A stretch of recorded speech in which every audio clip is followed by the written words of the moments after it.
ఇదిగో కౌసల్య, చిట్టి తీసి చదువు.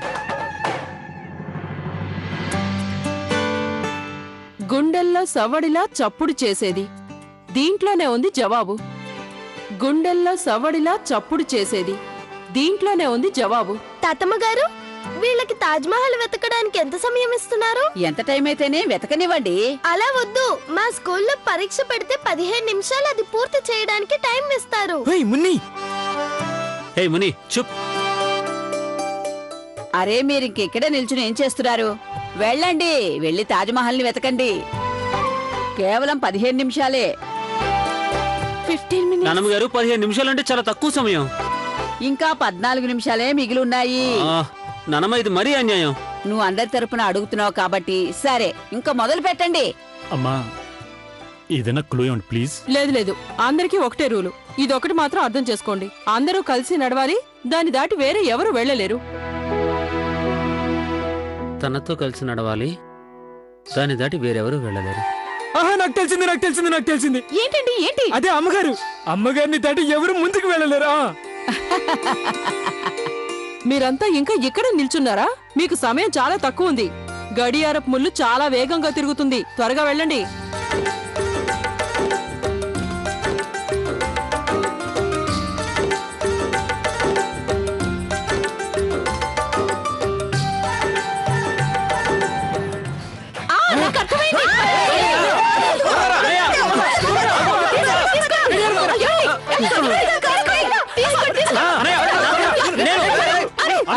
నెమ్మదిగా నెమ్మదిగా.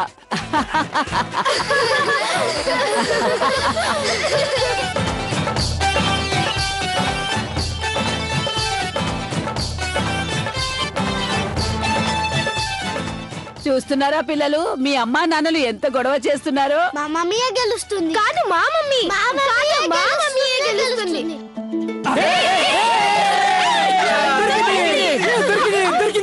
దొరికింది. అయ్యో, పేపర్ చింపేశారు.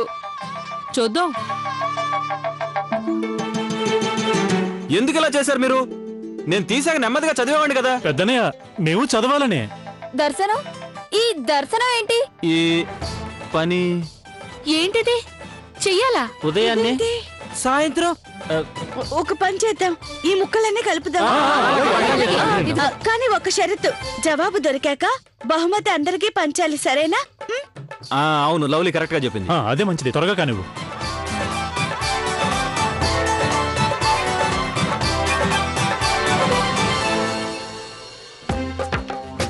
ఉదయం సాయంత్రం దర్శనం చేసుకొని మీ పనులను చేసుకోండి. చేసుకోండి.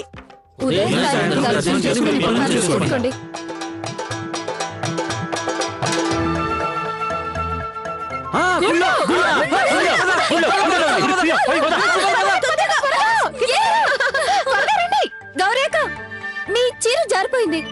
ఎక్కడా? ఏమైంది? జరగండి ప్రియా, త్వరగా పద. చెప్పారండి వాళ్ళు. పదండి, త్వరగా రండి.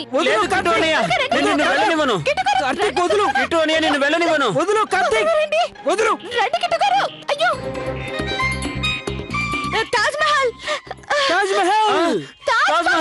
విడిపించుకోండి, రండి కిట్టు గారు.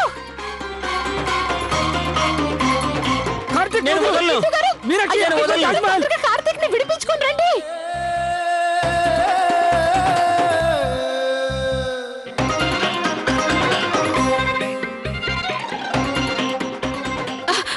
అదిగో తాజ్మహల్.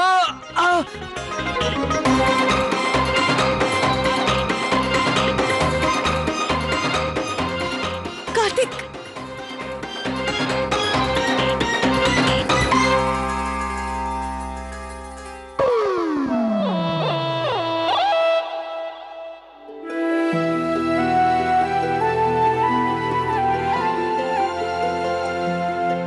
అది మనమే గెలిచాం.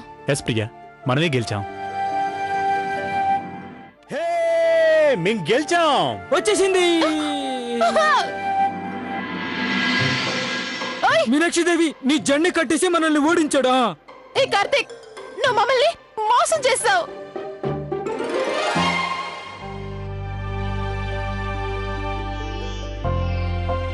నీకేం కాలేదుగా? ఏం కాలేదండి, నేను బాగున్నాను. పెద్దనయ్య లేవండి లేవండి చెయ్యవండిలా. వద్దొద్దులే, పర్లేదు.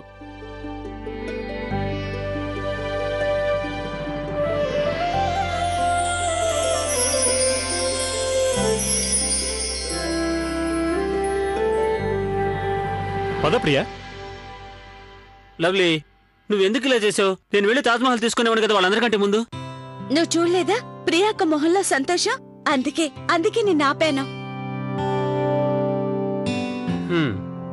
అయితే ఈసారి కూడా నువ్వు ఛాన్స్ తీసుకున్నావు వాళ్ళని సంతోష పెట్టేందుకు.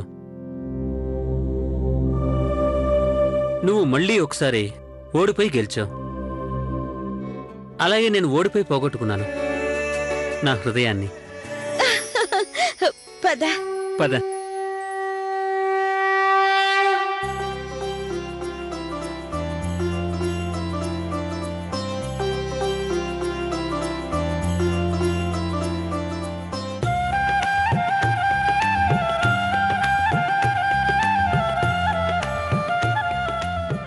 ఈ రోజు పోటీలో మొదటి అంశం ఇక్కడే ముగుస్తుంది.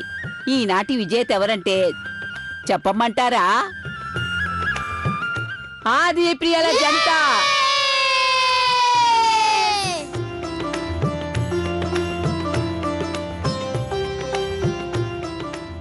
ఏ లవ్లీ, నువ్వున్నావే? అక్క, I'm really sorry. Sorry Meenakshi వదిన, అందరూ అంటుంటారు కదా everything is fair in love and war అని. ఇది కూడా ఒక ఆటే. ఆటలో ఏదైనా కరెక్టే. 100% సరిగ్గా చెప్పారు. ప్రేమ కోసం యుద్ధం చేయడంలో తప్పు లేదు. జీవితంలోని ప్రతి పోటీలో ఇలాగే తోడుగా ఉండండి, సుఖంగా ఉండండి.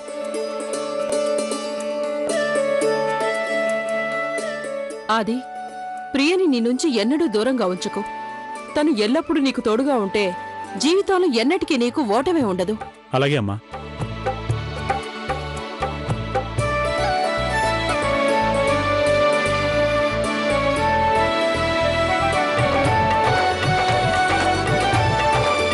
ఈ పోటీలో 2వ రౌండ్ ప్రారంభిస్తున్నాను.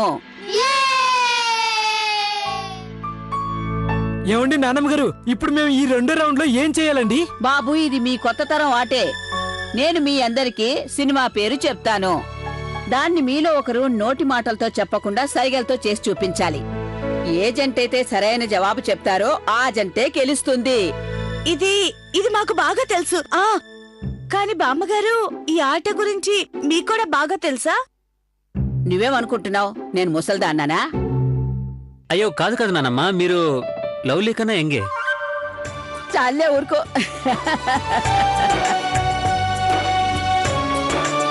నానమ్మగారు, అది ఏమనుకోకుండా మా ఇద్దరిని ఆట నుండి తొలగించండి. మేం చూస్తూ కూర్చుంటాం. అబ్బా పెద్దన్నయ్యా, మీతో ఎన్నిసార్లు చెప్పాను? అప్పుడప్పుడు షాప్ క్లోజ్ చేసి వదినతో కాస్త సినిమాకి షికార్లకి అలా వెళ్ళమని చెప్పానా లేదా? కార్తీక్, ఇందులో నీ సలహాలు అనవసరం. మేం చాలా సినిమాలు చూసాం. నీకు ఆడాలంతేగా? సరే, ఆడి చూపిస్తాం. అప్పుడు తెలుస్తుంది ఎవరు గెలుస్తారో ఎవరు ఓడిపోతారో, ఎవరెంత గొప్ప ఆటగాళ్ళో తేలిపోతుంది. అలాగే చూద్దాం.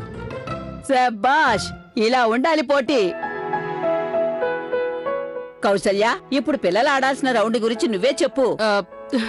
చూడండి బాబు, ఎవరైతే సినిమా పేరు కరెక్ట్ గా చెప్తారో ఆ జంట నుండి వారు ఆ సినిమాలో ఒక సన్నివేశాన్ని చేసి చూపించాలి. అంతే. ఆ నటన కోసం మీకు 10 నిమిషాలు టైం ఇస్తాను.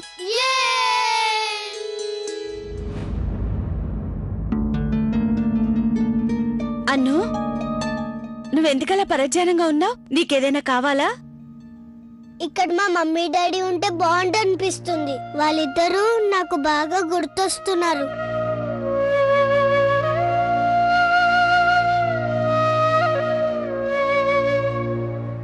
బాబు అను, చూడు, నువ్విలా విచారంగా ఉన్నావని తెలిస్తే మీ అమ్మా నాన్నలు చాలా బాధపడతారు. అందుకని నువ్వు విచారంగా ఉండకూడదు. మేమందరం ఇక్కడే నీతో పాటు ఉన్నాగా. నేను విచారంగా లేను, బానే ఉన్నాను. గుడ్.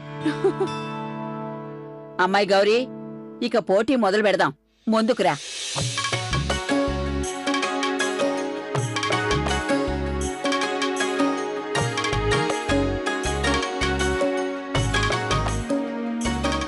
ఇదే బామ్మగారు. ఇదైతే నా వల్ల కాదు బామ్మగారు. అలా అంటే కుదరదు.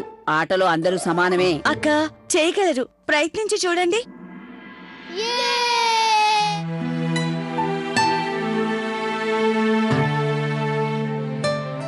చూడండి వదిన, మీరు కాస్త సిగ్గు పక్కన పెట్టి యాక్టింగ్ చేయడం మొదలు పెట్టండి. సరే అండి, అదేంటంటే నేను మీకు అరే రే వదినా, మాట్లాడొద్దు. You can't speak.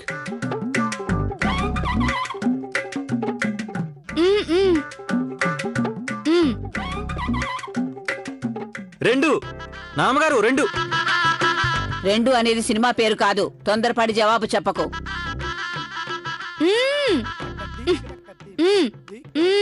అంటే రెండు పదాలున్నాయా? మొదటి పదం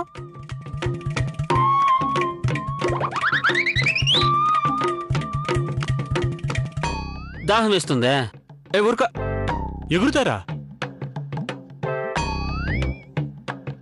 బాగా ఎక్కువగా దాహం వేస్తుందా? అయ్యో వదినా, ఓకే ఓకే.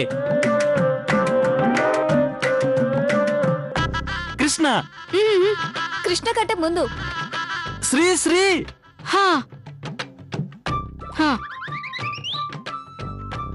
రెండో పదం.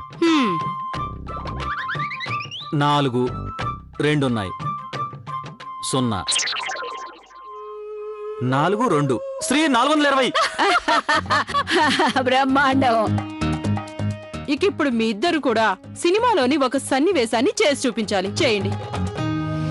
అమ్మాయి యాక్టింగ్. కౌసల్య, ఈ పెద్దోడెంత మొహమాటస్తుడో. నువ్వు నీ పెళ్ళాంతోనే నటించి చూపించాలి, బయట ఆడవాళ్లతో కాదు. త్వరగా లేచిరా, మొదలుపెట్టు. అలాగే, ఏదో మీ అందరి కోసం.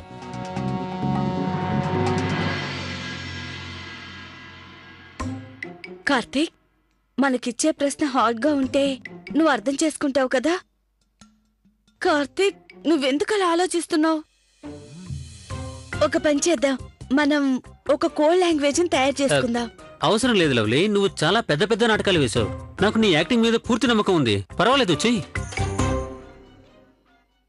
నాన్న, ఇవి తీసుకోండి. అరే,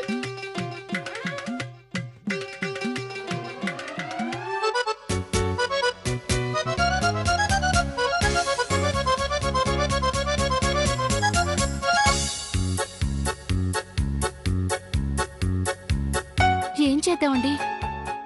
అదేంటంటే మనం 420 సినిమా చూసాం కదా, అందులోని ఆ టీ సీన్ చేసి చూపిద్దాం. అది సరిగాని నాకెందుకో భయంగా ఉందండి. అదేంటి, అసలే నానమ్మగారు ఇరికించేశారు, నువ్వు భయపడుతున్నావు. కానీ మొదలు పెడదాం.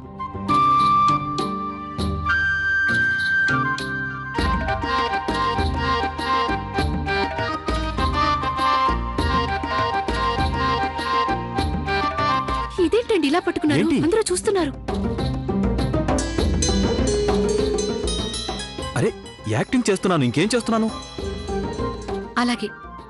ఉమేష్ బావా, మీరు కాస్త రాజ్ కపూర్ స్టైల్లో చేయండి. అంటే ఇలా ఇలా. అలాగే, రాజ్ కపూర్ స్టైల్లోనే చేస్తాను. అలాగే. ఒక్క నిమిషం ఉమేష్ బాబా, ఆ అక్కని ఎలా పట్టుకుంటారంటే అదే ఆ సినిమాలో నర్గిస్ ని రాజ్ కపూర్ పట్టుకున్నట్టుగా. అలాగే పట్టుకుంటానులే. వదలండి, ఎందుకలా పట్టుకుంటున్నారు మీరు? అది సారీ అండి, పొరపాటు అయిపోయిందండి. అదేంటంటే నా మనసు నా మాట వినట్లేదండి. అది మనసు పిచ్చిది కదండి, అవునంటారండి. మీరేం మాట్లాడుతున్నారో నాకు ఏమాత్రం అర్థం కావటం లేదండి. అది సూటిగా చెప్పాలంటే ఒక మంచి అమ్మాయి ఒక మంచి అబ్బాయి ప్రేమించుకుంటే వాళ్ళిద్దరూ పెళ్లి చేసుకోవాలండి.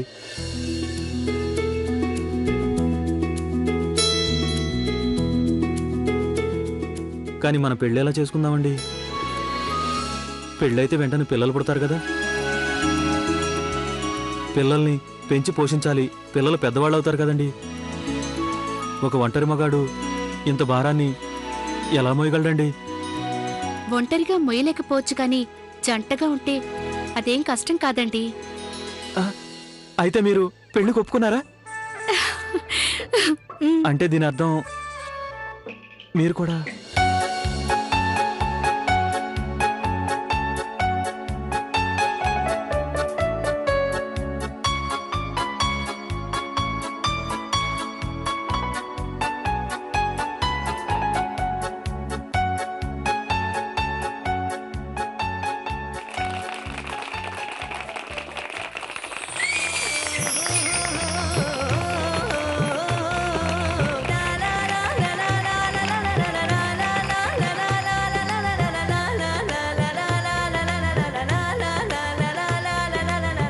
మీనాక్షి ఇక నువ్వు. ఏమండి మీనాక్షి దేవి గారు, మనం అంతా వచ్చేసింది. 100% గెలుస్తాం. Yes! అలాగే. ఆల్ ద బెస్ట్ మీనాక్షి వదినా.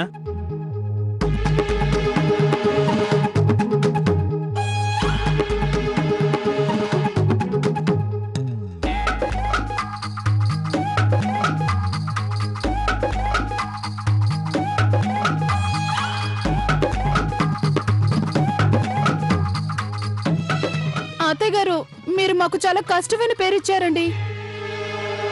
అక్క బావలకి ఇచ్చినట్టు సులువైన పేరు ఇచ్చుంటే నేను ఇలా చిటికలో చెప్పేసేదానండి. అరే మీనాక్షి దేవి గారు, మీరు టెన్షన్ పడకండి. ఈ కిట్టు గారు ఉన్నారు కదా, మీరు భయపడకుండా చెప్పండి. 3 1 2 3. 1 2 3 4 5 6 7 8 9 10 11 12 13 14. ఏ కార్తీక్, నువ్వు నన్ను మూసుకో. 1 మెట్టు, 2 మెట్టు, 3 మెట్టు, 3 ఒకటోసారి పైకెక్కింది. రెండోసారి త్వరగా చేసి చూపించండి. 3వ చెవి, 3వ చెవి. 3సారి 4సారి. అయ్యో మీనాక్షి దేవి, త్వరగా కనివు. 5ఓసారి అవుట్. టైం అప్ నానమ్మ, టైం అప్. అయ్యో ఆగండి, ఇంకా టైం ఉంది. మీరు డిస్టర్బ్ చేస్తున్నారు. సమయం అయిపోయింది. ఏమండి మీనాక్షి దేవి గారు, మీరు నా పరువు ప్రతిష్టల్ని మంట కలిపేలా చేశారండి. గాడ్ ప్రామిస్ పరువు అంతా పోయింది. అరే నువ్వు మొహం ముడుచుకుని కూర్చుంటావేంటి? ఆటలో ఈ గెలుపోటములన్నీ సహజమే. నువ్వు నీ వాళ్ళతోనేగా ఓడిపోయింది. అమ్మా ప్రియా, ఇలా రామ్మా.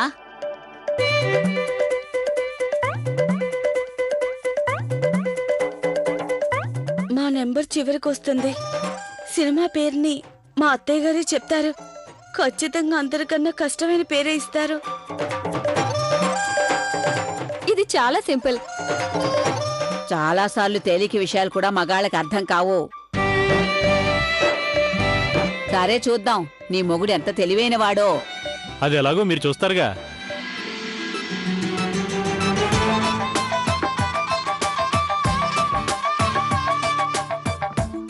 నువ్వు నేను. అరే బావుంది ప్రియా, మీ ఆయన చాలా తెలివైనవాడే. ఒక్క సైగతోనే అర్థం చేసేసుకున్నాడు. మీ ఇద్దరి జంటకు దిష్టి తగలకూడదు. అయినా బామ్మగారు, మీరు వీళ్ళకి ఇంత తేలికైన సినిమా పేరు ఎందుకు ఇచ్చారు? ప్లీజ్ అక్క. అమ్మాయి ప్రియా, ఇక్కడ నటించడానికి సిద్ధమవ్వండి. అలాగేనమ్మా.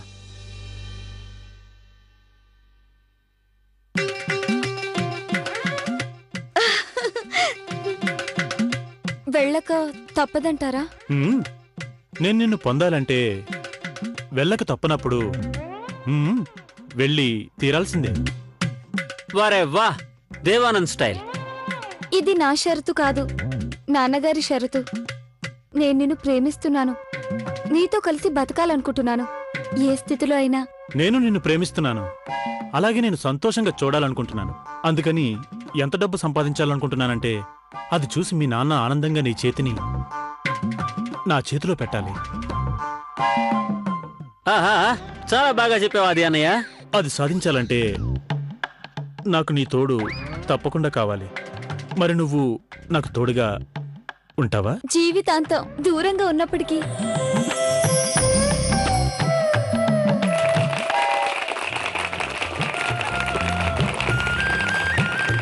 Thank you.